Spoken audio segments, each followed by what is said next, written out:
I'm Sarah, 34 years old, a high school teacher from Portland, and 3 weeks ago I woke up in a hospital bed, unable to move or speak. But I could hear everything, every whisper, every lie, every betrayal. And what I heard my husband and his mistress planning while standing over my dying body would change everything. This is my story, and I need to tell it, because what happened to me could happen to anyone. But before I dive into this nightmare, please hit that like button and subscribe to my channel. Drop your country and what time you're watching in the comments below, because this story gets absolutely insane, and I want to know where all of you are watching from. Trust me, you're going to want to stick around for this one, so let me take you back to the beginning. My life, before that hospital bed, before the accident, before I knew the truth about the man I'd been married to for 8 years, Marcus Chen. God, even saying his name now makes my stomach turn. But back then, I thought he hung the moon. We met in college. I was studying education. He was in business school. Marcus was charming, ambitious, driven. He had these big dreams of becoming a successful real estate developer, and honestly, he achieved them. By the time we'd been married 5 years, Marcus had built his own commercial real estate company from the ground up. We had the beautiful Craftsman house in the Pearl District. We took vacations to Hawaii and Europe. We talked about starting a family. I thought I knew this man. I thought I knew everything about him. I was teaching American literature at Lincoln High School, and I loved my job, loved my students, loved coming home every day to what I thought was a happy marriage. Marcus would tell me about his deals, his clients, his projects. I'd tell him about my students' essays and the school drama. We had date nights every Friday. We had inside jokes. We had a life together. Or at least I thought we did. About a year ago, Marcus hired a new assistant, Kelly Morrison. She was 26, blonde, gorgeous, and according to Marcus, incredibly efficient. He talked about her constantly. Kelly organized the Jenkins file perfectly. Kelly saved us thousands on the waterfront project.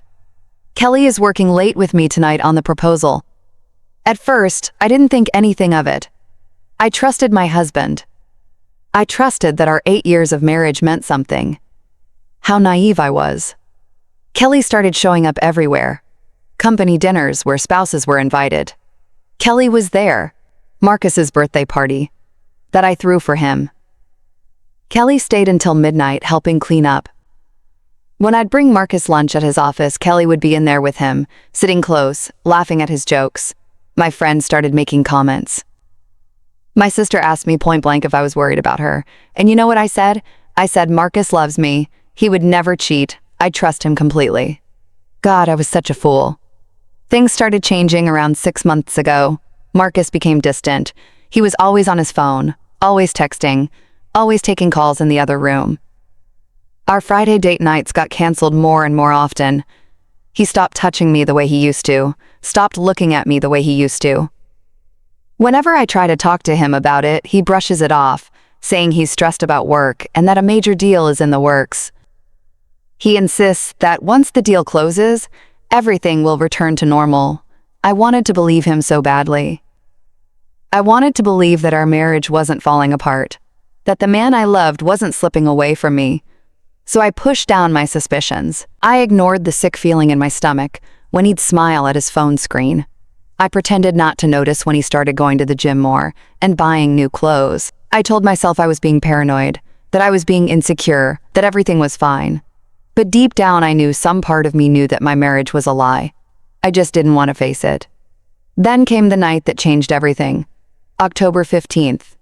I'll never forget that date. I was driving home from a parent-teacher conference that ran late. It was raining. Typical Portland October weather. I was on Highway 26 heading west toward home. The road was slick. Visibility was poor, but I'd driven that route 1,000 times. I knew it like the back of my hand. I was going about 55 miles per hour, staying in the right lane, being careful. And then I needed to slow down for traffic ahead of me. I pressed the brake pedal. Nothing happened. I pressed harder. Still nothing. My brakes were completely gone. The panic that shot through me in that moment, I can't even describe it. I pumped the brakes frantically. Nothing. I tried to downshift, but I was going too fast. There was a semi-truck in front of me, brake lights glowing red through the rain. I was going to hit it. I yanked the steering wheel to the right, trying to get to the shoulder, but I overcorrected on the wet road. My car spun out, and I remember the sickening sensation of losing control, the world whirling around me, my own screams piercing the air, followed by the sudden impact. At 55 miles per hour, my car slammed into the concrete barrier. The airbags deployed, but it wasn't enough to protect me. The driver's side of my car crumpled like paper. After that, everything went black. The next thing I remember is waking up. But waking up isn't the right term. I became aware. That's more accurate. I became aware that I existed, that I was somewhere, that something had happened to me, but I couldn't move, couldn't speak, couldn't even open my eyes at first. I could hear machines beeping, could hear voices around me, could feel something in my throat making it hard to breathe, but I couldn't do anything about it. Terror doesn't even begin to describe what I felt. Imagine being conscious but trapped inside your own body, unable to scream, unable to call for help, unable to even let anyone know you're aware. It's a special kind of hell that I wouldn't wish on my worst enemy. Well, maybe on my worst enemy. Maybe on Marcus and Kelly. I found out later that I'd been in a coma for 3 days after the accident. Multiple broken ribs, collapsed lung, severe head trauma, fractured pelvis, internal bleeding. The doctors had to do emergency surgery just to keep me alive. When I finally regained consciousness, I had what's called locked-in syndrome, a rare neurological condition where you're fully conscious and aware, but almost completely paralyzed. You can't move, can't speak, can't even blink sometimes, but your mind is completely intact. You can hear everything, understand everything, feel everything. The doctors didn't know I was conscious. They thought I was in a vegetative state. They talked about me like I wasn't there, discussed my prognosis in clinical terms while standing right next to my bed. Minimal brain activity, unlikely to regain consciousness. If she does wake up, severe brain damage is probable. Quality of life would be severely compromised. And Marcus played the devastated husband perfectly. He was at my bedside constantly those first few days, or so the nurses told me later, holding my hand, talking to me, crying, telling me how much he loved me, how he couldn't lose me, how I had to fight to come back to him. What a performance. He should have won an Oscar. It was on the 4th day that I first heard her voice, Kelly, in my hospital room with my husband. "How is she?" Kelly asked, her voice soft, concerned, playing the worried employee, I suppose. "No change," Marcus said, and I could hear the strain in his voice. But not the strain of grief, the strain of impatience. "I'm so sorry, Marcus," Kelly said. "This must be so hard for you." There was a pause, and then I felt it. The pressure on my bed shifting, someone sitting down next to me, and then Marcus's voice closer now, closer to her. "I know this sounds terrible," he said quietly. "But part of me wonders if it would be better if she just didn't wake up. My heart would have stopped if it wasn't already hooked up to machines." Did I hear that right? Did my husband just say he wished I wouldn't wake up? "Don't say that," Kelly whispered. But there was something in her voice, something that wasn't quite convincing. "I mean, look at her," Marcus continued. "Even if she does wake up, the doctor said she'd have severe brain damage. She wouldn't be Sarah anymore. She'd need round-the-clock care. It would be cruel to keep her alive like that." I wanted to scream. I wanted to thrash in the bed. I wanted to grab him by the throat and make him look at me and see that I was still here, still me, still alive and aware. But I couldn't move a single muscle. I was trapped listening to my husband discuss why it would be better if I died. "When do you think?" Kelly started, then stopped. "When do I think what?" Marcus asked. Another pause. Then Kelly's voice even quieter. "When do you think they'll let you make the decision about life support?" Oh God. Oh God. They were talking about pulling my plug, about killing me. My own husband and his mistress were standing over my bed, discussing ending my life. The doctor said if there's no improvement in 2 weeks, they'll talk to me about options. Marcus said they'll probably recommend moving her to a long-term care facility, but I have medical power of attorney. I can make the decision to let her go peacefully. "That must be such a burden for you," Kelly said. And I could hear her moving closer to him, having to make that kind of decision. "It is," Marcus said. "But I think Sarah would want me to let her go, if there was no hope. She wouldn't want to live like this. She'd want me to move on, to be happy again." Tears were running down my face. I couldn't feel them, couldn't wipe them away. But later, a nurse told me my pillow was soaked. My body was crying even though I couldn't control it, couldn't express the anguish and betrayal that was ripping through my chest. "You deserve to be happy," Kelly whispered. "You've been through so much." And then I heard it. The sound that confirmed everything. The sound of them kissing right there in my hospital room, while I lay paralyzed in the bed, not 5 feet away from them.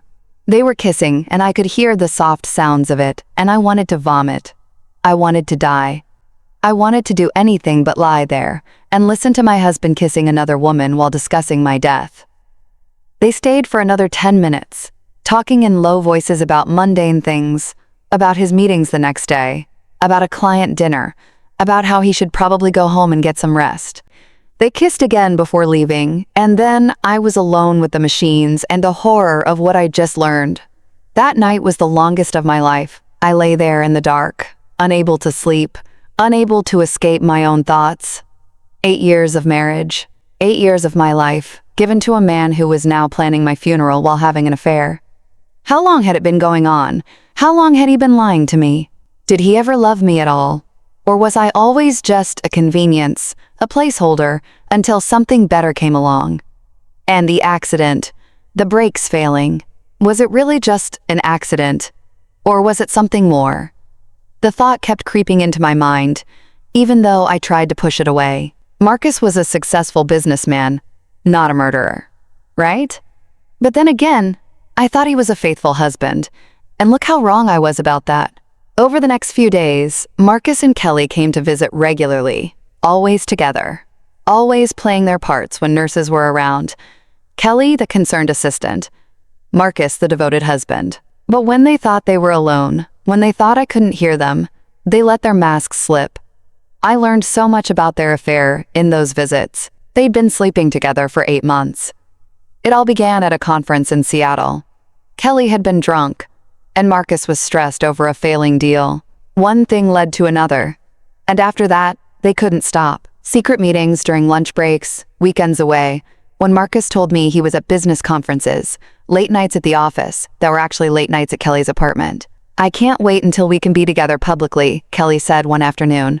"I'm so tired of sneaking around soon," Marcus promised her. "Just a little longer once everything is settled." Settled. That's what he called my death. Getting things settled. They talked about their plans, about how Marcus would sell our house, the house I'd loved, the house where we'd planned to raise children and buy a condo downtown, about how they'd travel to Bali for a month, somewhere we'd always talked about going together, about how Kelly would finally get to wear all my jewelry, the pieces Marcus had given me over the years for birthdays and anniversaries. "Did you bring the necklace?" Kelly asked one day, her voice eager. "Yeah, it's in my jacket," Marcus said. I heard rustling. "Try it on." "Oh, Marcus, it's beautiful," Kelly breathed. "The diamonds are even bigger than they looked in the photos you showed me." That necklace, the diamond pendant he'd given me for our 5th anniversary. He'd told me he'd saved for months to buy it, had it custom-made. Told me it was a symbol of his eternal love for me, and now he was giving it to his mistress while I lay paralyzed in a hospital bed. The rage I felt in that moment was unlike anything I'd ever experienced. It burned through me like acid. I wanted to kill him. I wanted to watch him suffer the way he was making me suffer. But all I could do was lie there and take it. Absorb every cruel word, every casual dismissal of our life together, every excited plan they made for their future. My future, built on my grave. It was on the 8th day after I woke up that things got worse. So much worse. Marcus and Kelly came in later than usual that evening. The nurse had just left after checking my vitals. I heard the door close and their footsteps approaching my bed. "How was the meeting with the lawyer?" Kelly asked. "Good," Marcus said. "Really good, actually. I wanted to review everything with you." "Of course, baby," Kelly said. I heard her settle into the chair next to my bed. "Tell me everything." "So the life insurance policy is $2 million, Marcus began. His voice businesslike. as if he were discussing a real estate deal instead of my death. It pays out for accidental death, which this was. No issues there. $2 million. I didn't even know he'd taken out that large a policy on me. When had he done that? The house is worth about $1.2 million in the current market, Marcus continued. It's in both our names, but with her dead, it all comes to me. No mortgage, so that's pure equity. Her retirement account has about 300,000 inches. Her life insurance, through the school district, is another 500,000. All told, we're looking at about $4 million. He said we, as if Kelly had any right to my money, to the life insurance policy that was supposed to protect our family, to the house I'd spent years turning into a home, to my retirement savings that I'd accumulated through 15 years of teaching. Oh my God, Kelly whispered. Marcus, that's incredible. I know, Marcus said, and I could hear the smile in his voice, the satisfaction. We'll be set for life. We can buy that condo in the Pearl District you loved, travel wherever we want. You can quit working if you want to. We'll have everything we've ever dreamed of. When do you think the insurance will pay out? Kelly asked. The lawyer said once she's declared dead, or I make the decision to withdraw life support, it should be about 30 days for processing. Marcus explained, the house will take a bit longer to sell, but I can put it on the market immediately. Maybe stage it as a sad widower who needs a fresh start. That'll help it sell faster. They both laughed at that. Actually laughed at the idea of Marcus playing the grieving widower to sell our home faster. The home where we'd had Christmas mornings and dinner parties with friends. The home where I'd planted a garden every spring. The home where I'd dreamed of bringing our babies home from the hospital someday. I've already been looking at condos. Kelly said, there's this amazing penthouse with floor-to-ceiling windows and a rooftop terrace. 2 bedrooms, 3 baths. It's $2.5 million. But with the insurance money, we can afford it easily. Marcus finished. Send me the listing. We'll go look at it next week. Next week? While I was still alive, still lying here listening to them. They were planning their life together while I was still breathing. What about the funeral? Kelly asked. Have you thought about that? The lawyer helped me start planning it. Actually, Marcus said, I'm thinking something small, intimate. Just close family and friends. Well, do it at that nice funeral home in Lake Otsego, the one with the gardens. Will you do a burial or cremation? Kelly asked. Cremation, Marcus said immediately. Burial plots are expensive. And honestly, I don't want a place I have to visit and pretend to grieve at. Plus, her family can't make a big shrine out of a cremation urn. My family. Oh God. My family. My parents who loved Marcus like a son. My sister who'd been his friend before she was even mine. What would this do to them? How would they survive losing me and learning the truth about Marcus at the same time? That makes sense. Kelly agreed. What about her things, her clothes and jewelry and stuff? I'll donate most of the clothes. Marcus said, keep the jewelry for you, the furniture we can sell with the house, or keep what we want for the new place. The rest I'll just get rid of. I wanted a fresh start.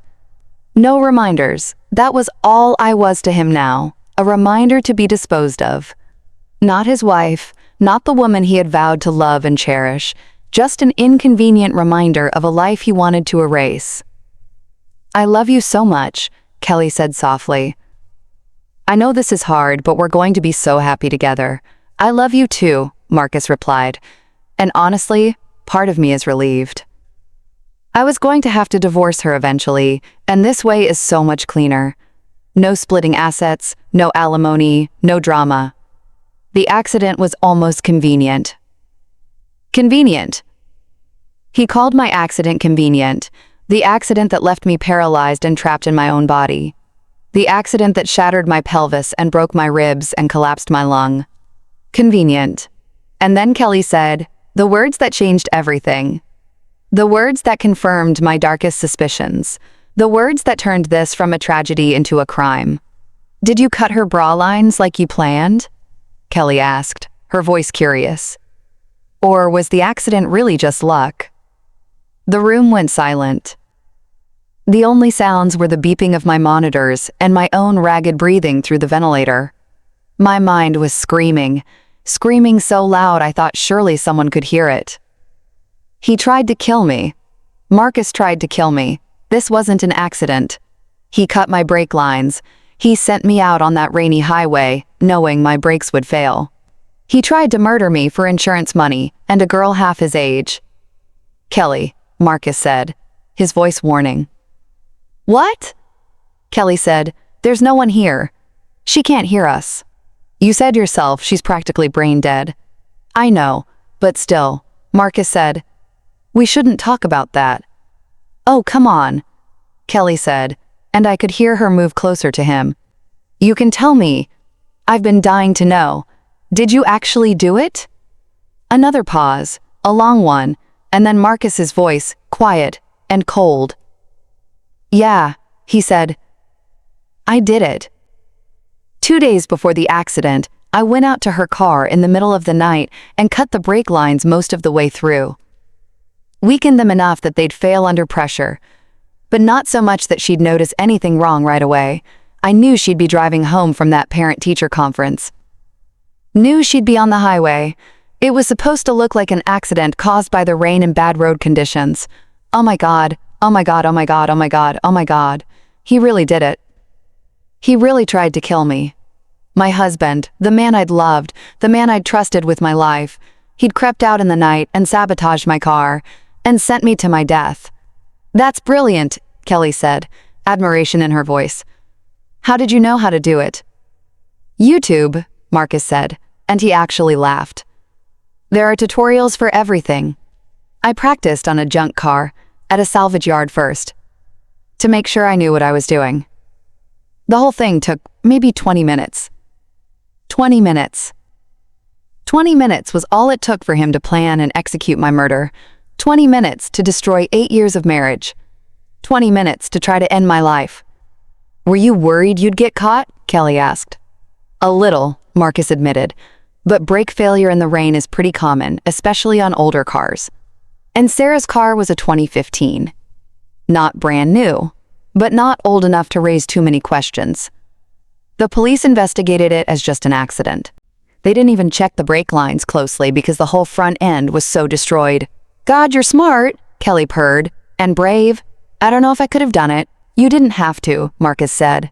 I did it for us, for our future, so we could be together without all the hassle of a divorce. They kissed again. I could hear them, could hear Kelly moan softly, could hear the rustle of clothing. And I had to lie there and listen to them celebrate my murder, my attempted murder. Because I wasn't dead, I was very much alive. And now I knew the truth.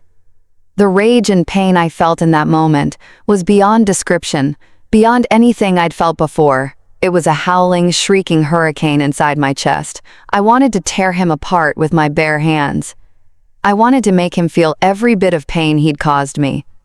I wanted him to know that I'd heard everything, that I knew what he'd done, that he hadn't gotten away with it. But I couldn't move, couldn't speak, couldn't do anything but lie there with tears streaming down my face, drowning in the knowledge that my husband was a murderer and I was his intended victim. They stayed for another hour, making plans, discussing their future, kissing and touching while I lay 3 feet away from them. When they finally left, I was alone with my thoughts and my fury and the terrible knowledge of what Marcus had done. I had to find a way to tell someone, had to find a way to make them understand that I was still here, still conscious, still aware. But how could I communicate when I couldn't move or speak? When everyone thought I was in a vegetative state? The answer came the next day, and her name was Emma. Emma Rodriguez was a nurse in the ICU. She was young, maybe 30, with kind eyes and a gentle touch. She'd been taking care of me since I was moved out of intensive care, and she always talked to me while she worked. Unlike the other nurses who treated me like an object to be maintained, Emma treated me like a person. "Good morning, Sarah," she said as she came in that morning. "How are we doing today? Let's check your vitals and get you cleaned up." Okay. She moved around the room efficiently, checking the machines, adjusting my IV, making notes on her tablet, and then she leaned close to suction the ventilator tube in my throat, a routine procedure that happened several times a day. This might be a little uncomfortable, she warned me, like she always did. Just try to relax. And then she noticed. I saw her eyes widen as she looked at my face. "Sarah," she said, her voice uncertain. Are you Are you crying? I was. I was crying again. The tears I couldn't control, couldn't stop. It was the only way my body could express the torment I was experiencing. Oh, honey, Emma said softly, reaching for a tissue and gently wiping my face. I know this must be so scary for you. Wherever you are, if I could have laughed bitterly, I would have. Wherever I was right here. Right here in this hell. Listening to everything, feeling everything, unable to do anything about it.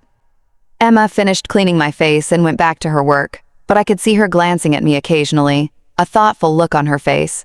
She was thinking about something. It was later that afternoon when she came back. During her regular rounds, she did her usual checks and then she did something different. She pulled up a chair next to my bed and sat down, looking directly at my face. Sarah, she said quietly, I'm going to ask you something. And I know this might sound crazy, but can you hear me? If you can understand what I'm saying, try to blink just once. Can you do that? Could I blink? I'd never tried. I'd been trapped in this body for over a week, paralyzed, unable to move. But maybe I could control my eyelids. Maybe that one tiny muscle still worked. I focused everything I had on my right eyelid. Every ounce of concentration, every bit of strength I had left. Blink, blink. Damn it. Blink. And I felt it. The tiniest movement. My eyelid fluttered just slightly. Oh my God, Emma whispered. Her hand flew to her mouth. Oh my God, Sarah, you can hear me, can't you? Do it again. Blink if you can understand me. I did it again, focused everything on that one tiny movement. My eyelid fluttered once more. Emma's eyes filled with tears. Oh my God, she said again. You're in there. You're conscious. You've been conscious this whole time. She stood up quickly, looking around as if she didn't know what to do. I need to get the doctor. I need to tell them. No, she couldn't tell them yet.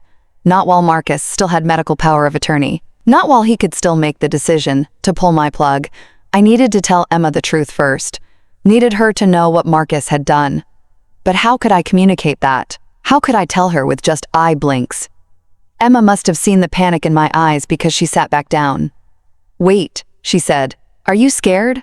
Blink once for yes, twice for no. I blinked once. Yes. God, yes. I was terrified. Okay, Emma said, thinking.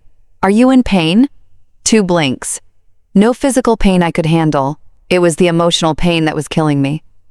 Is something wrong? Emma asked. 1 blink. Yes, everything was wrong. Emma bit her lip clearly, trying to figure out how to help me. I'm going to get a letterboard. She said, it'll take time, but we can spell out words. Can you move your eyes left and right? I tried. Focused everything on moving my eyes to the left. They shifted, just barely, then to the right. Another small movement. Perfect, Emma said, standing up. I'm going to be right back. Don't worry, Sarah. We're going to figure this out. She left the room, and I was alone with a tiny spark of hope for the first time since I woke up. Emma knew I was conscious. She was going to help me. Maybe, just maybe, I could tell someone the truth about Marcus. Emma came back 20 minutes later with a printed sheet of paper. The alphabet was arranged in a grid with the letters grouped by frequency of use. She held it up where I could see it. Okay, she said. This is going to be slow, but it'll work. I'm going to point to different sections, and you blink when I'm pointing to the section with the letter you want. Then we'll narrow it down. Ready? We started the painstaking process. Emma would point to a section of letters. I'd blink when she hit the right section. She'd narrow it down, letter by letter. It took nearly an hour to spell out the first word. Danger. Emma's face went pale. You're in danger? She asked. From what? From who? Husband. Your husband? Emma asked, confusion and horror mixing in her voice. Marcus.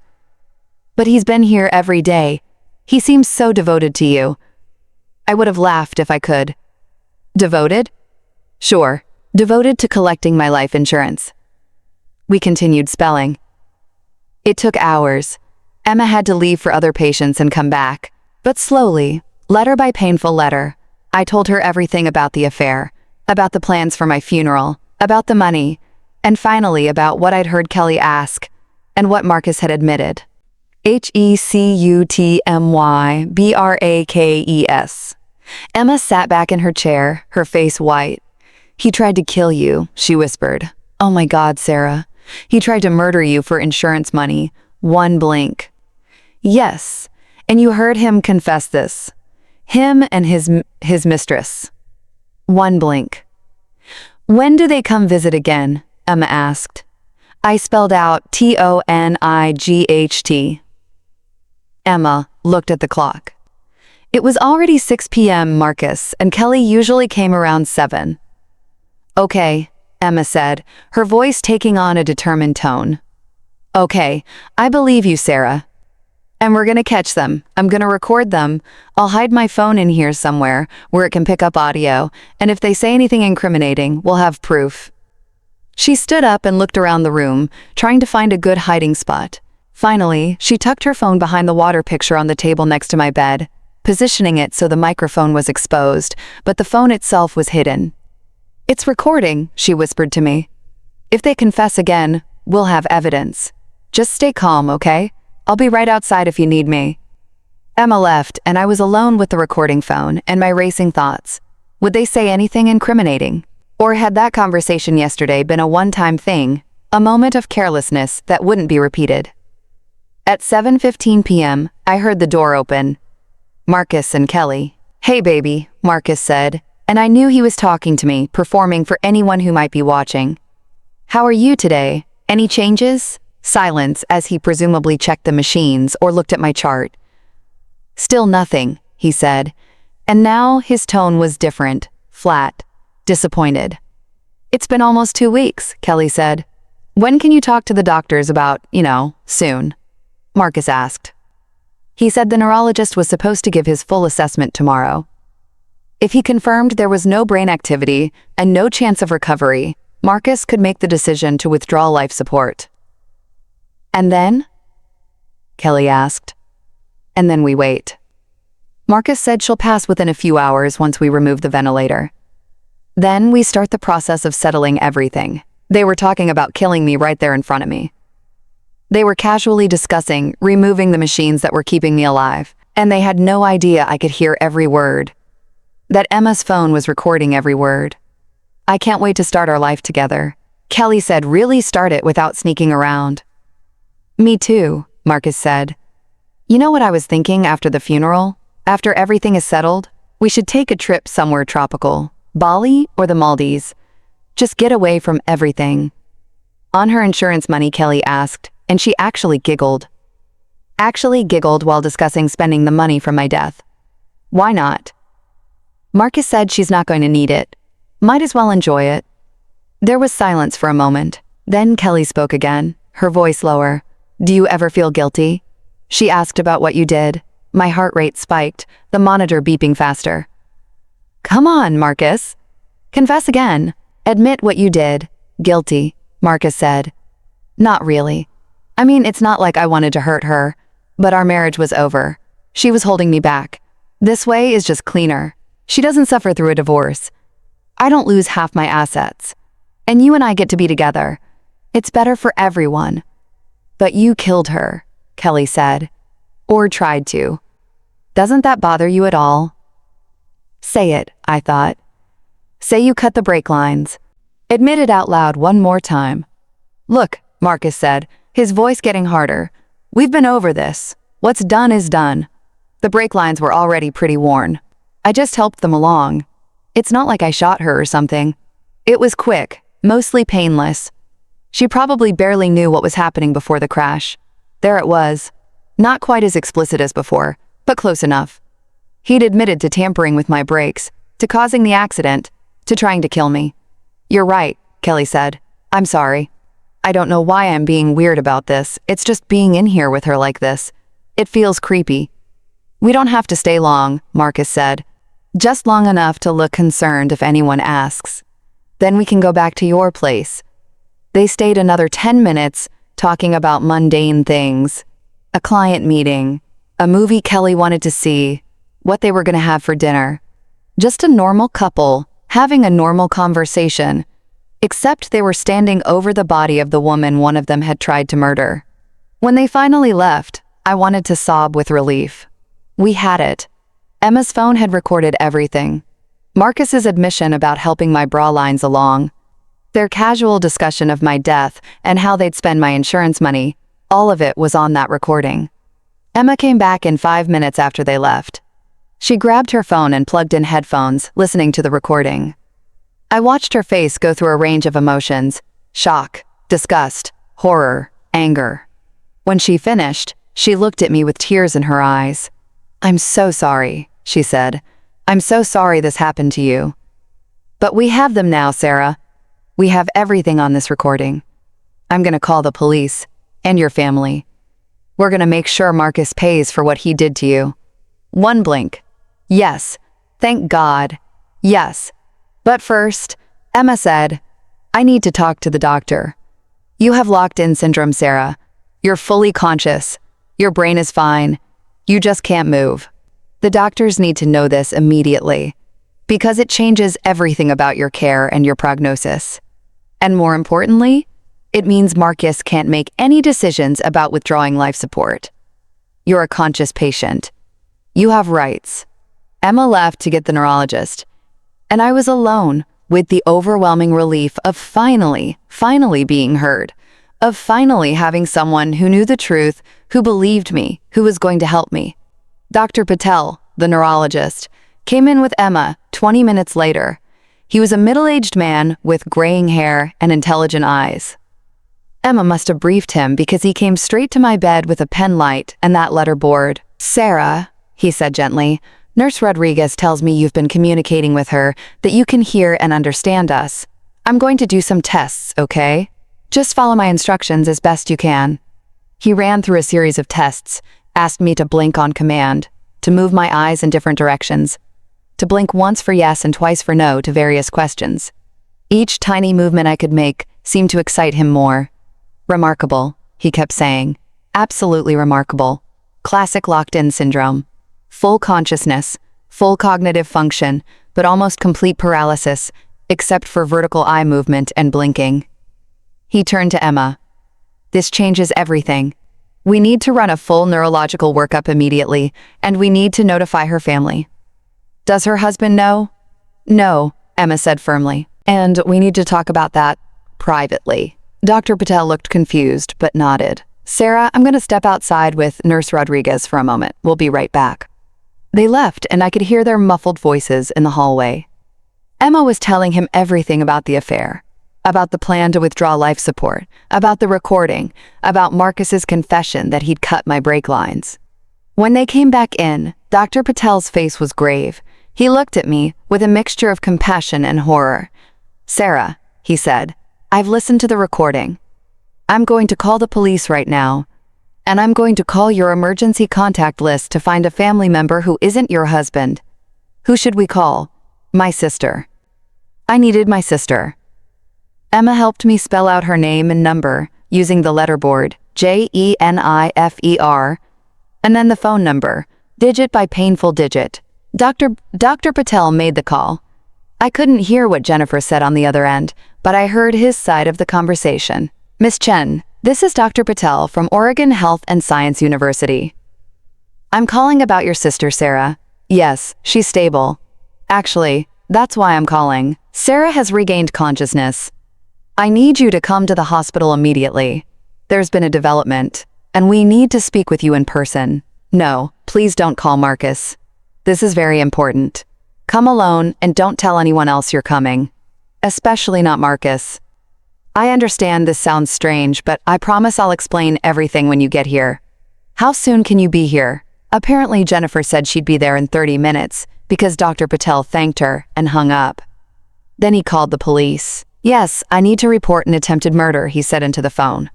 "I have a patient who was in a car accident 2 weeks ago. She's been conscious the whole time with locked-in syndrome, and she heard her husband confess to cutting her brake lines to cause the accident. Yes, I'm serious. And we have a recording of the confession.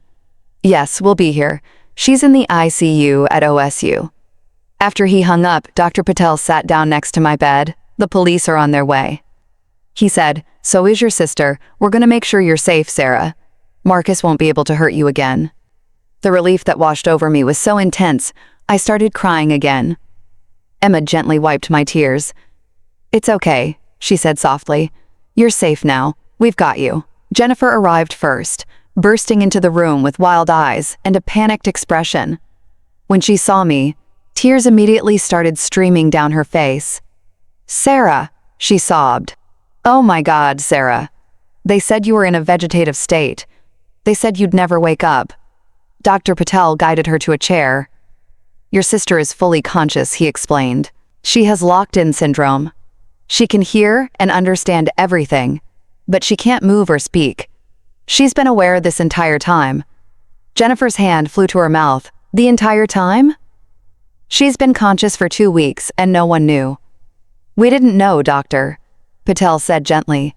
"The condition is rare and difficult to diagnose, but Nurse Rodriguez discovered it today when she noticed Sarah was crying and responsive to stimuli." "Can she communicate?" Jennifer asked, looking at me with desperate hope. "Yes," Emma said with eye links and a letterboard. "It's slow, but it works." "Oh, Sarah," Jennifer said, moving to my bedside and taking my hand. "I'm so sorry. I'm so sorry we didn't know. I've been so worried about you." One blink. It was okay.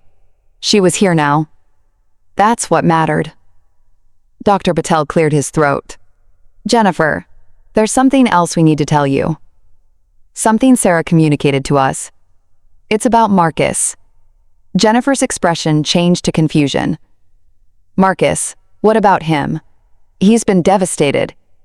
He's been here every day." "Not every day," Emma said quietly. "And not alone." And then they told her about the affair with Kelly, about the plans to withdraw life support, about the insurance money and the new condo and the trip to Bali, about selling our house and giving away my things, and finally about the recording, about Marcus's confession that he'd cut my bra lines. I watched my sister's face as she absorbed this information, watched her go from confusion to disbelief to horror to absolute fury. By the time they finished, she was shaking. "He tried to kill her," she said, her voice trembling. "Marcus tried to murder my sister." "We have him on recording admitting to it," Dr. Patel said. "The police are on their way." Jennifer looked at me, tears streaming down her face. "Is it true?" she asked. "Did he really do this to you?" One blink. "Yes." "Oh God," Jennifer said, covering her face with her hands. "Oh God, Sarah, I'm so sorry. I liked him. I trusted him. I never suspected. I never thought." 2 police detectives arrived about 10 minutes later. Detective Morrison and Detective Park. They were both in their 40s. Experienced. Serious. Emma played the recording for them while they listened with increasingly grim expressions. "This is gold," Detective Morrison said when it finished. "We've got motive, opportunity, and a confession, but we need to confirm the brake lines were actually cut. The car was totaled in the accident," Dr. Patel said. "Is there any way to still check? If it hasn't been scrapped yet, our forensics team can examine it." Detective Park said, "Even with crash damage, a deliberate cut should still be distinguishable from normal wear or crash damage. The pattern is different." "What about Marcus?" Jennifer asked. "Is he going to be arrested?" "We need to be strategic about this." Detective Morrison said, "If we arrest him now, his lawyer will claim the recording is inadmissible or that he was just talking tough for his girlfriend. We need the physical evidence from the car. And honestly, it would be better if we could get him to confess again, this time to us." "How?" Emma asked. Detective Park smiled grimly. "We set up a sting. We let Marcus think everything is going according to plan. Let him believe Sarah is still unresponsive. Tomorrow, when he comes in to meet with the doctor, he'll expect to talk about withdrawing life support. We'll have officers in the room undercover, and we'll see if we can get him to admit what he did." "Is that safe?" Jennifer asked, looking at me with worry. "What if he tries something?"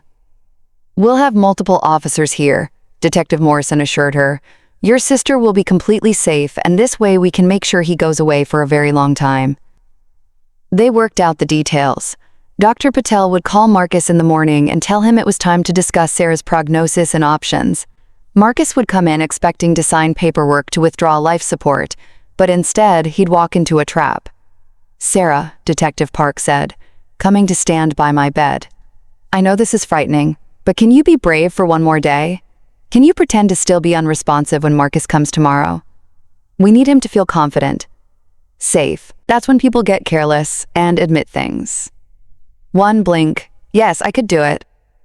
I could lie there and let Marcus think he was getting away with murder for one more day if it meant he'd spend the rest of his life in prison. "You're incredibly brave," Detective Park said. "We're going to get justice for you, I promise." Jennifer stayed with me that night. The nurses brought in a recliner so she could sleep in my room.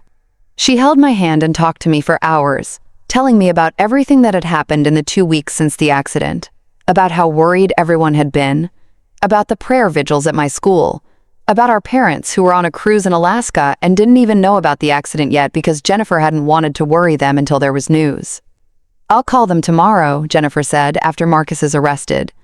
I can't tell them everything over the phone. They'll need to be here. They loved Marcus too. This is going to destroy them. It was going to destroy a lot of people. My parents, my friends, my colleagues at school, everyone who thought Marcus was this wonderful, devoted husband, everyone who'd comforted him and told him how sorry they were for his loss. They were all going to find out the truth. But right now, I didn't care about their feelings. I cared about justice, about making Marcus pay for what he'd done to me, for the 2 weeks of hell he'd put me through, lying paralyzed while he planned my funeral, for trying to kill me, for betraying 8 years of marriage for money and a younger woman. The rage still burned in me, would probably always burn in me. But now it had a purpose. Now it had a direction. Marcus was going to prison, and I was going to make sure of it. The next morning, Dr. Patel called Marcus at 9 a.m. I couldn't hear the conversation, but I heard Dr. Patel's side of it. "Mr. Chen, this is Dr. Patel. I need you to come in today at 2 p.m. It's time we had a serious discussion about Sarah's prognosis and your options moving forward." "Yes, I'm afraid there's been no change. I'll explain everything when you get here. Please come alone. We'll need to discuss some difficult decisions." Marcus apparently agreed because Dr. Patel thanked him and hung up. He looked at me and Jennifer. "He's coming at 2 o'clock. He said, "The police will be here by 1:30 to set up." Those hours crawled by. Jennifer held my hand. Emma came in and out, checking on me, offering encouragement. The detectives arrived at 1:30 as promised, along with 2 uniformed officers who would wait outside the room. Detective Morrison and Detective Park positioned themselves near the door, where they could observe, but wouldn't be immediately visible to Marcus when he entered.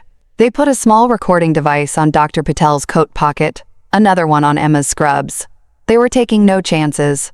Everything Marcus said would be recorded from multiple sources. At 155, Jennifer kissed my forehead. "You can do this," she whispered. "Just stay still. Stay calm. Let him hang himself." She left the room reluctantly, going to wait with the uniformed officers in the hallway. It would just be me, Dr. Patel, Emma, and the 2 detectives hiding near the door when Marcus arrived. At 2:30 p.m., I heard his footsteps in the hallway, heard his voice thanking a nurse for directions, and then the door opened and Marcus walked into the room.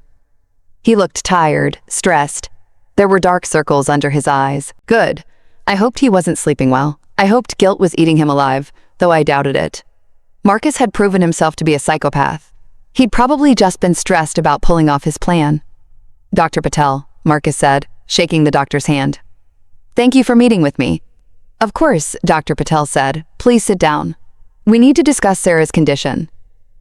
Marcus sat in the chair next to my bed, the same chair Kelly had sat in when they discussed buying a condo with my insurance money. He looked at me with what I'm sure he thought was a sad expression. "How is she?" he asked. "There's been no change," Dr. Patel said. "I've conducted extensive neurological testing. The scans show minimal brain activity. She's not responsive to stimuli. In my professional opinion, she's in a persistent vegetative state, with no likelihood of recovery." I wanted to scream at the lie, wanted to open my eyes, and show Marcus that I was very much aware, very much alive, very much about to destroy him. But I stayed still, kept my breathing even, played dead like the corpse he wanted me to be. I see, Marcus said quietly. So what are my options? You have medical power of attorney, Dr. Patel said, which means you can make the decision about continuing life support or withdrawing it. If we remove the ventilator, Sarah would pass within a few hours. It would be peaceful, she wouldn't feel any pain. And you think that's the right decision? Marcus asked to let her go. Say it, I thought. Say you want me dead. Give them a reason to be suspicious. I think it's your decision to make, Dr. Patel said carefully. But I can tell you that her quality of life, even if she were to miraculously wake up, would be severely compromised. She'd need round-the-clock care. She'd likely have significant cognitive impairment. She wouldn't be the Sarah you knew. Marcus nodded slowly. Sarah and I talked about this once. He said years ago. She told me she'd never want to be kept alive by machines. That if something like this ever happened, she'd want to be let go with dignity. Liar. We'd never had that conversation. I'd never told him anything like that. He was making it up to justify killing me. Did she have that in writing? Dr. Patel asked. A living will, or advance directive? No, Marcus said. It was just a conversation. But I know what she would want. And honestly, seeing her like this for the past 2 weeks, it's been torture for both of us. I think it's time to let her go. Are you sure? Dr. Patel pressed. This is a permanent decision. Once we withdraw life support, there's no going back. I'm sure, Marcus said firmly. It's what Sarah would want. And it's what's best for her. She's not living. She's just existing. That's not fair to her. What's not fair, I thought, is that you tried to murder me for insurance money. What's not fair is that you're sitting here pretending to care about my dignity when really you just want to finish what you started. There is one more thing, Marcus said. The life insurance. How long after she passes? How long until that's processed? There it was, the slip, the reveal of what this was really about. Dr. Patel's expression didn't change. I'm not sure, he said. That would be a question for the insurance company. Why do you ask? I just want to make sure I can cover the funeral expenses, Marcus said quickly. And there will be medical bills. I want to make sure everything is taken care of properly. Of course, Dr. Patel said, though I should mention before we proceed with withdrawing life support, there are some legal formalities. The hospital requires a consultation with our ethics board in cases like this. And because Sarah's accident is still under investigation by the police investigation, Marcus interrupted. What investigation? It was just an accident. Her brakes failed in the rain. Standard procedure for accidents resulting in severe injury, Dr. Patel said smoothly. They want to rule out any vehicular defects that might pose a danger to other drivers. I believe they're examining her car's brake system. I could see Marcus' face go pale. They're examining the brakes. Yes. Dr. Patel said just routine, nothing to worry about unless there was something wrong with them that would have caused the failure. This was it, the moment of truth. Would Marcus panic? Would he say something incriminating? No, Marcus said, but his voice was strained. Nothing wrong with them. They were just old, worn out. Were they? Dr. Patel asked. Forgive me, but I thought Sarah's car was only from 2015. That's not very old for brake failure, is it? It was a used car, Marcus said quickly. Who knows what condition it was in? Look, what does this have to do with withdrawing life support? Nothing really, doctor. Patel said, I'm just trying to understand the accident. It must have been terrifying for you. Getting that call, finding out your wife had been in such a terrible crash. It was, Marcus said, the worst day of my life. I bet. I bet it was terrible when your murder plan only half worked and left me alive to potentially identify you as the culprit. Detective Morrison stepped forward from his position near the door. Actually, Mr. Chin, I'd like to hear more about that. Marcus jumped, turning to see the detective for the first time. Who are you? Detective Morrison, Portland Police. He showed his badge. I'm investigating your wife's accident. Marcus shook his head. He had already spoken to the police right after the accident. "I know," Detective Morrison said, "but some new information has come to light." She asked if he had a few minutes to answer some questions. For instance, did you know that brake line failure in a 2015 vehicle is extremely rare, especially in a car that's been regularly maintained? And Sarah's car was maintained regularly, wasn't it? You took it in for oil changes every few months. Yes, I think so, Marcus stammered. "You think so?" Detective Morrison pressed. "You don't remember?" Because according to the maintenance records from her dealership, the car had just been serviced 3 weeks before the accident. Everything checked out fine, including the brakes. Marcus stood up. "I don't know what you're implying, but I don't have to answer these questions. If you want to talk to me, you can contact my lawyer." You're right," Detective Morrison said. "But I thought you'd want to help us figure out what happened to your wife. Unless you already know what happened." "Of course, I don't know," Marcus said, his voice rising. "Her brakes failed. That's what happened. It was an accident." "Was it?" Detective Park said, stepping forward now too. "Because we examined the wreckage yesterday, and our forensics team found something interesting. The brake lines weren't just worn. They were deliberately cut, partially severed, so they'd fail under pressure. Someone sabotaged your wife's car, Mr. Chen. Someone tried to kill her." Marcus' face went from pale to ashen. That's impossible. Who would want to hurt Sarah? She's a teacher. Everyone loves her." "That's what we're trying to figure out," Detective Morrison said. "Who had access to her car? Who knew her schedule? Who would benefit from her death?" "I don't know," Marcus said. But he was sweating now. I could see beads of perspiration on his forehead. "Really?" Detective Park said. "Because I can think of someone. Someone who had access to her car every night. Someone who knew she'd be driving on the highway that night. Someone who would collect millions of dollars in insurance money if she died." "You think I did this?" Marcus said, his voice incredulous. "You think I tried to kill my own wife?" "That's insane. I love Sarah. I've been here every day praying for her to wake up." "Have you?" Detective Morrison said. "Because we have witnesses who say you've been spending most of your time here with your assistant, Kelly Morrison, and that the two of you seem very close." Marcus's jaw clenched. "Kelly is a colleague, a friend. She's been supporting me through this difficult time." "Is that all she is?" Detective Park asked. "Just a colleague?" "Because we have reason to believe you and Ms. Morrison have been having an affair for the past 8 months." "That's a lie," Marcus said. "Who told you that?" "Your wife," Detective Morrison said quietly. The room went silent. Marcus stared at the detective. "What?" "Your wife told us," Detective Morrison repeated. "About the affair. About your plans to withdraw life support. About the insurance money. About the condo in the Pearl District. About your trip to Bali. She told us everything, Marcus." "That's impossible," Marcus said, but his voice was shaking now. "She can't talk. She's brain dead. You said so yourself." He looked at Dr. Patel, desperate for confirmation. But Dr. Patel just looked back at him steadily. "I said she was in a persistent vegetative state," Dr. Patel said. "I lied." "What?" Marcus said, "Your wife has locked-in syndrome."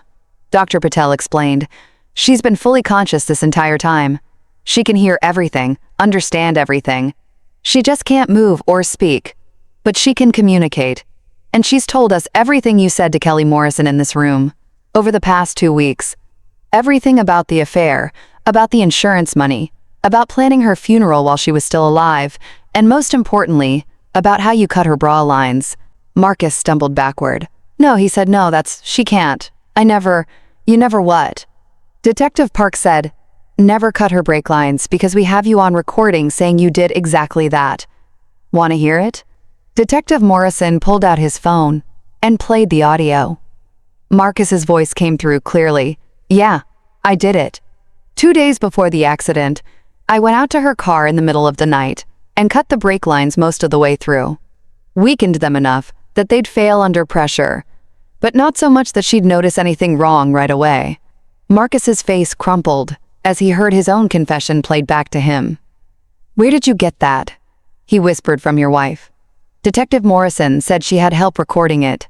"Turns out when you're planning to murder someone, You should probably make sure they're actually unconscious before you confess. Marcus looked at me, then really looked at me, and I let him see it. Let him see my eyes. Track his movement. Let him see that I was aware that I'd heard everything. That I'd been conscious for every cruel word, every betrayal, every moment of his performance as the devoted husband. "Sarah," he said, his voice breaking. You've been awake?" I blinked once deliberately. "Yes." "Oh, God," Marcus said. "Oh, God. Sarah, I can explain. It wasn't." "I didn't mean Marcus Chen," Detective Morrison said, pulling out handcuffs. "You're under arrest for the attempted murder of Sarah Chen. You have the right to remain silent." Marcus didn't seem to hear the Miranda warning. He was still staring at me, his face a mask of horror. "Sarah, please," he said, as Detective Park pulled his arms behind his back.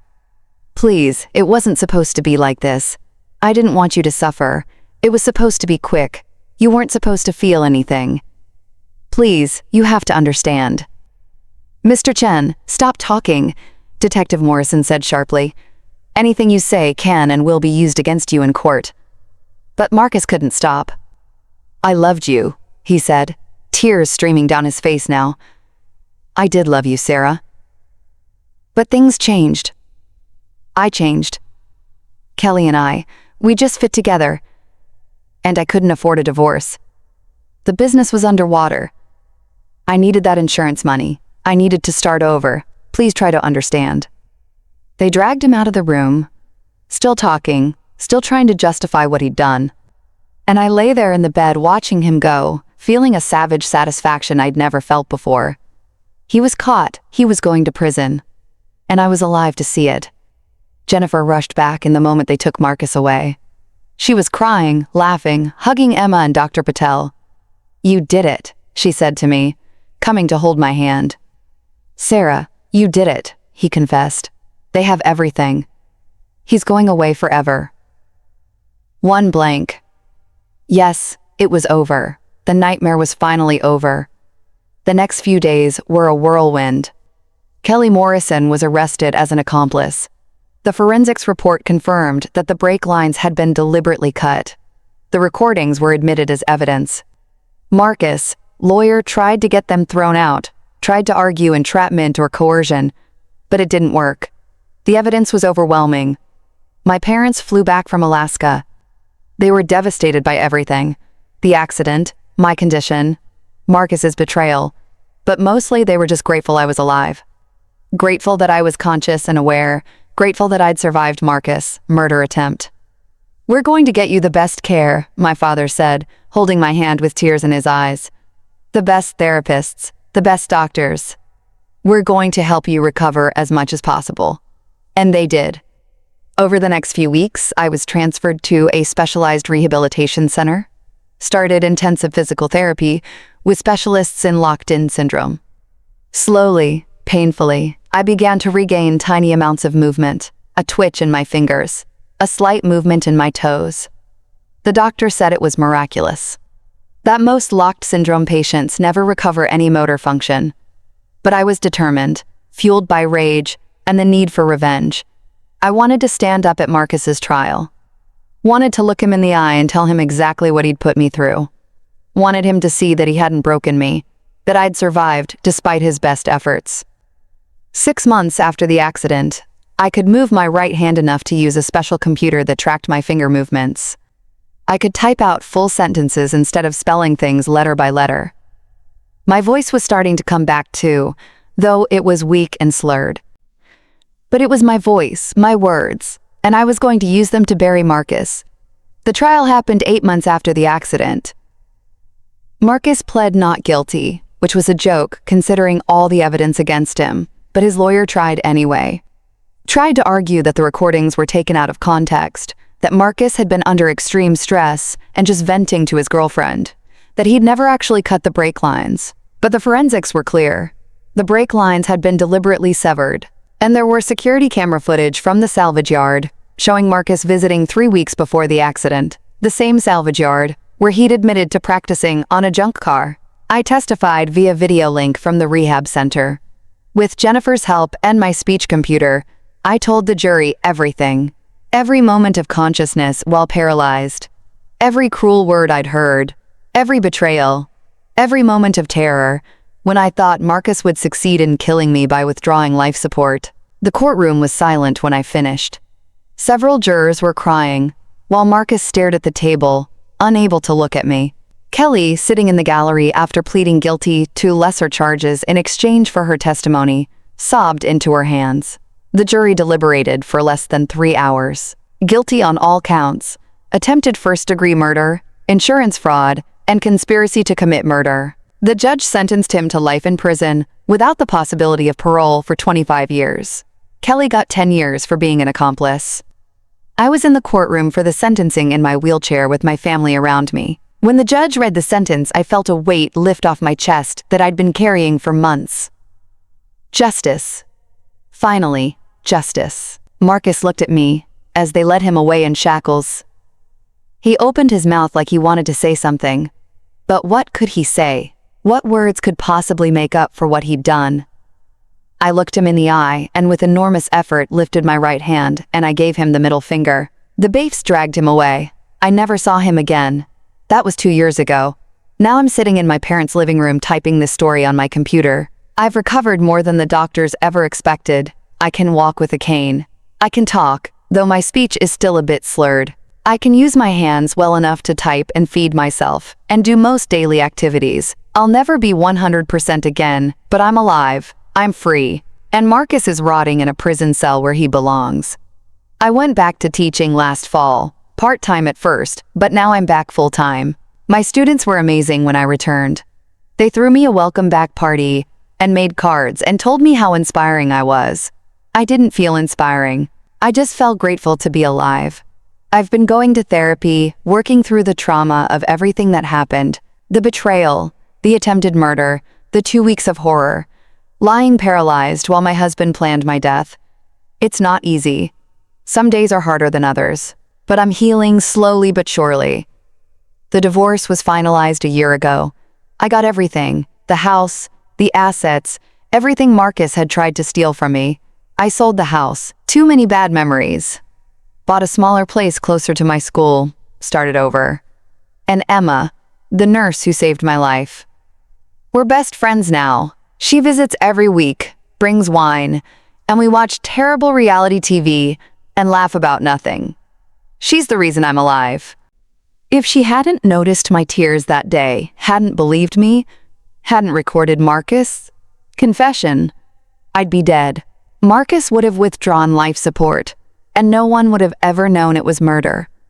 I think about that sometimes, about how close Marcus came to getting away with it.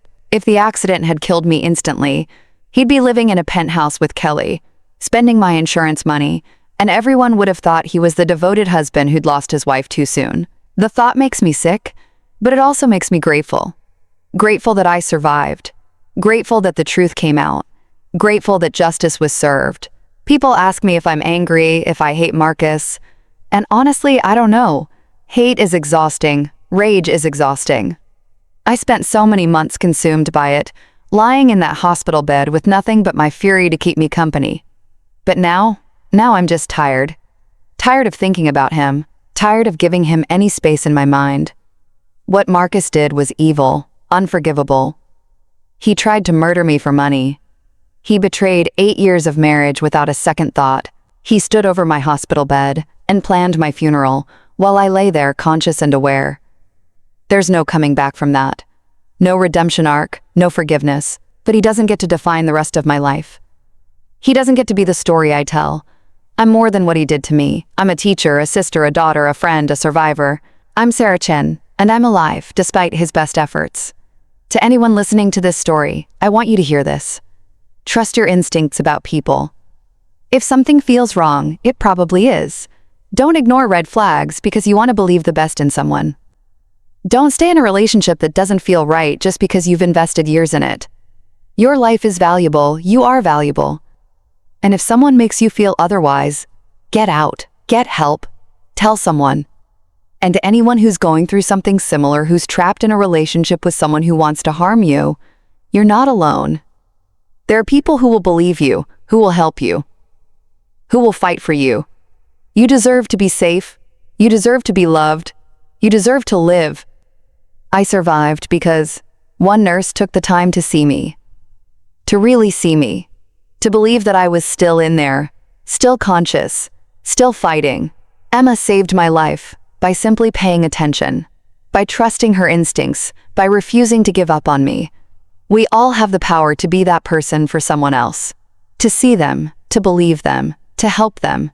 Use that power. It might save a life. As for me, I'm building a new life, one that doesn't include Marcus or Kelly or the nightmare they put me through. I'm dating again, a fellow teacher who's kind and patient and nothing like Marcus. I'm traveling. I went to Bali last summer, the place Marcus and Kelly had planned to visit with my insurance money. I scattered ashes of my old life there. Let the ocean take them away. I'm not the same person I was before the accident. How could I be? I've been through hell and back. I've experienced things I wouldn't wish on my worst enemy. I've stared death in the face and survived. That changes you, hardens you in some ways, but also makes you appreciate the little things more. A sunrise, a good cup of coffee, a student who finally understands a difficult concept, a friend who makes you laugh until you cry. Life is precious. Life is short. And I'm not wasting another second of mine on hatred or fear, or the shadow of what Marcus tried to do to me. I'm free, I'm alive, and every day I wake up is a victory. Marcus wanted me dead, but I'm still here, still breathing, still fighting, still living, and I'm gonna live the best damn life I can just to spite him. That's my revenge. Not hatred, not wishing him harm in prison, just living, thriving, being happy, despite what he did to me. They say living well is the best revenge. I plan to test that theory thoroughly. And to Marcus, if you ever somehow hear this story from whatever cell you're rotting in, I hope every day you're reminded that you failed. I hope you lie awake at night, knowing that I'm out here living my best life while you're trapped behind bars. I hope the other inmates know exactly what you did, that you tried to murder your wife for insurance money like the coward you are. I hope you have decades to think about how spectacularly your plan backfired, how your greed and selfishness cost you everything, your freedom, your reputation, your future. You thought you were so smart, so clever, cutting my brake lines and making it look like an accident. But you underestimated me. You underestimated my will to survive. You underestimated that someone would actually care enough to notice I was still conscious. And most of all, you underestimated how stupid you were to confess your crime while standing over my supposedly unconscious body. I want you to know that every happy moment I have from now on is a testament to your failure. Every laugh, every sunrise I see, every student I teach, every time I hold hands with someone who truly loves me, every breath I take is proof that you didn't win. You didn't break me. You didn't destroy me. You just made me stronger. Kelly's in prison too, in case you're wondering. Last I heard, she's realized what a massive mistake she made. Throwing her life away for a married man who turned out to be a murderer. She wrote me a letter once trying to apologize. I burned it without reading past the first line. I don't care about her apologies. I don't care about her regrets. She made her choices. Now she gets to live with the consequences. Your business collapsed, by the way. Once word got out about what you did, every client dropped you. Your partners bought you out for pennies. Your reputation is destroyed. Your name is synonymous with attempted murder and betrayal. Everything you worked for, everything you built, gone. All because you were too greedy and too cowardly to just ask for a divorce like a normal person. Was it worth it, Marcus? Was Kelly worth it? Was the promise of $2 million worth spending the rest of your life in prison? Worth losing everything? Worth becoming the villain in a story that will be told for years as a cautionary tale? I hope not. I hope you realize every single day what a catastrophic mistake you made. I hope it eats at you. I hope you have nightmares about that moment in the hospital room when you realized I'd been conscious the whole time. When you understood that every word you'd said, every plan you'd made, every cruel dismissal of our marriage, I'd heard it all.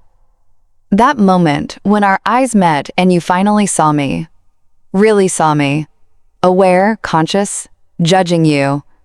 I replay that moment sometimes when I'm feeling down, the absolute terror on your face, the dawning horror, as you understood what you'd done, what you'd confessed, that your perfect murder had unraveled completely. It brings me joy, Marcus.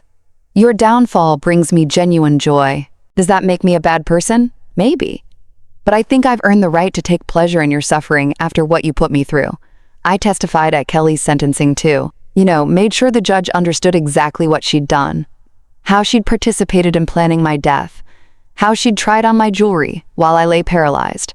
How she'd laughed about spending my insurance money. The judge called her morally bankrupt and complicit in one of the most callous crimes he'd ever seen. She sobbed through the whole sentencing, begged for mercy, said she was young and stupid and in love and didn't know what she was doing. The judge didn't care. Neither did I. She knew exactly what she was doing. She made her choices. Now she's paying for them. 10 years isn't enough in my opinion, but at least she's behind bars. At least her 20s are being spent in a cell, instead of in that penthouse she wanted so badly. At least she's learning that actions have consequences. That you can't just participate in someone's attempted murder and expect to walk away unscathed. Your families were destroyed too. Your mother stopped speaking to you, didn't she? Refused to come to the trial, told reporters she didn't recognize the man you'd become. Kelly's parents mortgaged their house to pay for her defense. They're broke now. Both families torn apart by your selfish, evil choices. But you know whose families are thriving? Mine. My parents, who stood by me through every moment of my recovery. My sister Jennifer, who never left my side. My friends who rallied around me and supported me through the darkest time of my life. Emma and her family, who welcomed me into their lives with open arms. Even Emma's brother, the man I'm dating now, who's shown me what real love actually looks like. What a partner who actually values your life looks like. We had a dinner party last month. Everyone I love gathered around my new table, in my new house. We ate and laughed and told stories and celebrated life, celebrated survival, celebrated justice. And not once did anyone mention your name. You've become irrelevant to my story, Marcus. A footnote, the villain who lost. Nothing more. That's what kills me the most. I think if you'd just been honest with me, if you'd just come to me 2 years ago and said, Sarah, I'm not happy anymore. I want a divorce. I would have been devastated. Heartbroken. Angry, probably.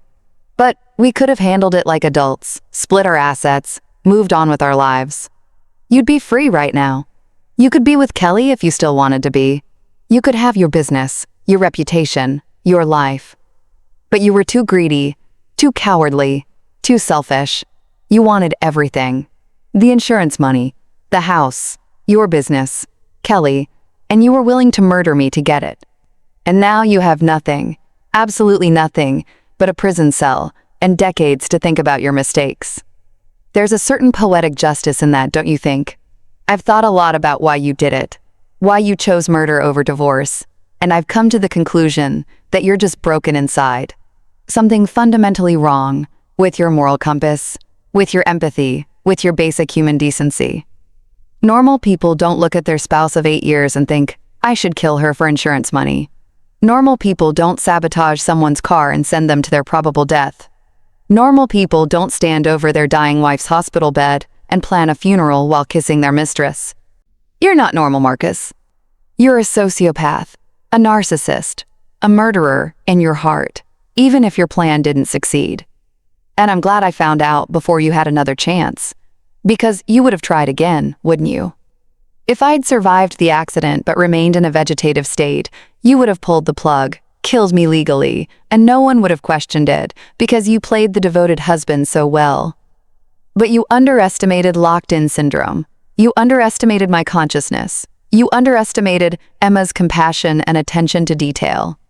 You underestimated how thoroughly your own words would condemn you. And now you're paying for it. Good. I hope you live a long, long life, Marcus. I hope you survive to a ripe old age in that prison. Not because I wish you well, but because I want you to have as many years as possible to regret what you did, to think about what you lost, to imagine the life you could have had if you just made different choices. Every year, on the anniversary of the accident, I celebrate. Not the accident itself, but my survival, my victory over you. I buy myself something nice, do something I've always wanted to do. Last year, I went skydiving, confronted my fear of heights, and fell through the sky with the biggest smile on my face. This year I'm planning a trip to New Zealand, living my life to the fullest. And every year you'll wake up in a cell, eat prison food, follow prison rules, live a prison life, for the next 25 years minimum, probably longer.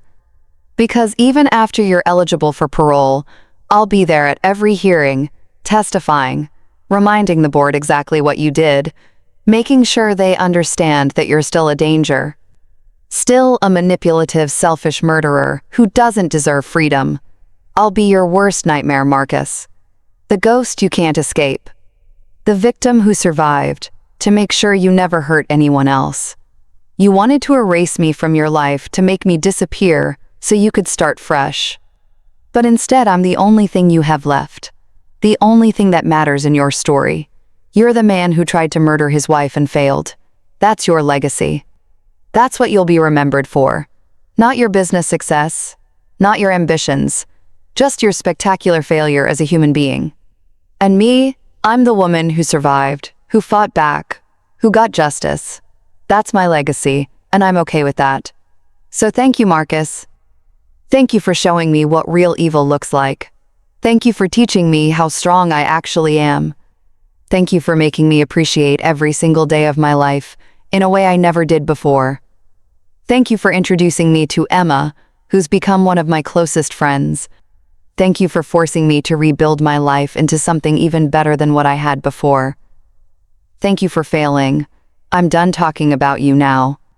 Done giving you space in my head. This is the last time I'll tell this story in detail. The last time I'll walk through every painful moment of those 2 weeks in hell.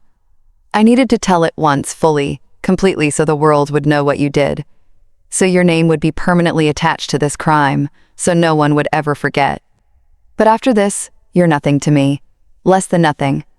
Just a bad memory that's fading more every day. I'm moving on. I'm living. I'm thriving. I'm happy. And you're not. That's all the revenge I need. If you're watching this and you've made it this far, thank you. Thank you for listening to my story, for bearing witness to what happened to me, for supporting me through this journey by simply being here and hearing my truth. I hope you never have to experience what I went through. I hope you never feel the betrayal of someone you love trying to kill you. I hope you never spend 2 weeks paralyzed and helpless while your spouse plans your funeral. But if you do, if something like this ever happens to you, please know this. You can survive. You are strong enough. There are people who will help you, people who will believe you, people who will fight for you. Don't give up.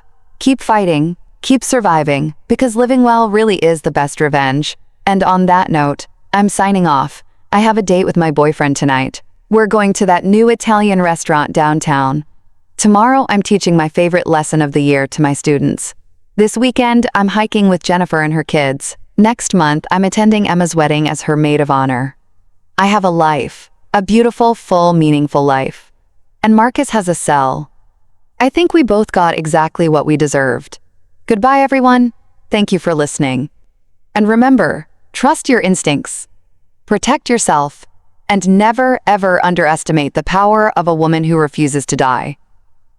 This is Sarah Chen, and I'm alive. Still breathing, still fighting, still winning.